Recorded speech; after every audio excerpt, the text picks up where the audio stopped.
Bonjour papa. Bonjour papa. Dans la caméra. On a écouté Bakangi Loni.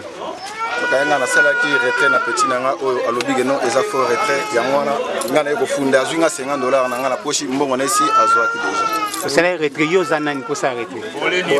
Nasa mutu simple matindelenga mbongo na epo na ye na bimisa alobi que non eza mbongo te eza message à pamba azuinga na mbongo na ngai ngana sala ki na ngona pochi $50 yango na eko funda na conteneur ya la police nasa. Mais yo balobi que non yo za agent ya Vodacom pour sala na M-Pesa otindela bato mbongo. Naza agenté. Aux agentés. Dans la caméra. Ça va comme si on le veut agenté. Sur Abakangio. Bakangio le point aux agentés sur Bakangio. Ngane na yako funda epo azuinga $50 na ngai bakangi ngate. Bongo yo eko funda sko Bakangio ti. Hein? Bakangio ti sko yo eko funda. Nene koma bakangao. Bakangi ngate bafani sibiso mibale na ye yango. Mais ozana kaka na maboko boye swezani. Basala kata usalo sanga na de façon ozo selanga $50 na ngai oya azwaki. Malebe sipakele. Siko vandi wa. On va na abattoir. Au salani. Au salam san. Dans la chômeur. Aux chômeur. Aux agents Vodacom. Ni vino abokanyi ndeko mobali bolobiki azaja Vodacom asala na M-Pesa. En fait, ce type c'est un escroc. Il s'est fait pour un agent de Vodacom. Il s'est fait pour un agent. Pour un Vodacom.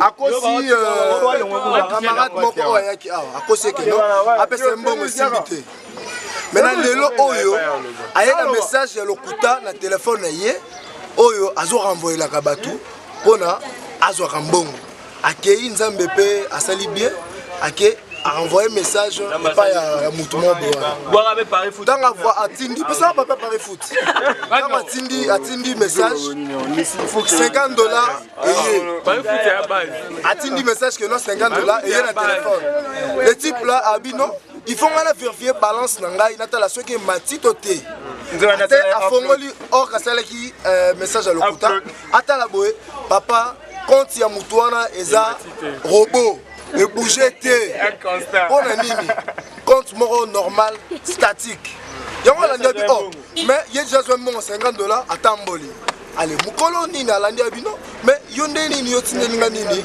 message moko compte nga matite ona ko websa batute ko benga batute sala nini bongo yango yo bomanga yi abomo seki ezolo bakino OK agent Vodacom il a ni une carte oyo Vodacom atelier pe azo bima super dealer papa biso to nyo comme Paris foot oyo to luka poto bimisa ata 300 500 ou bien 20 000 maintenant il a Fogène ata mpia ka décembre yango luka musa juste kaka asa biloko yo ne mtu ba escroquer mbongo na o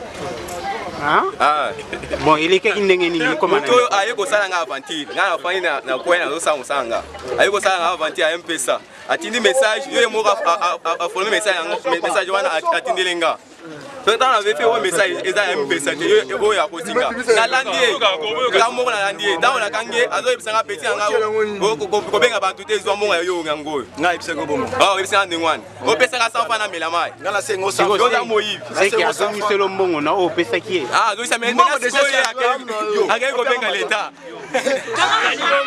ka safa na melamai kenga na skota yo mbongo na ya zuzo yo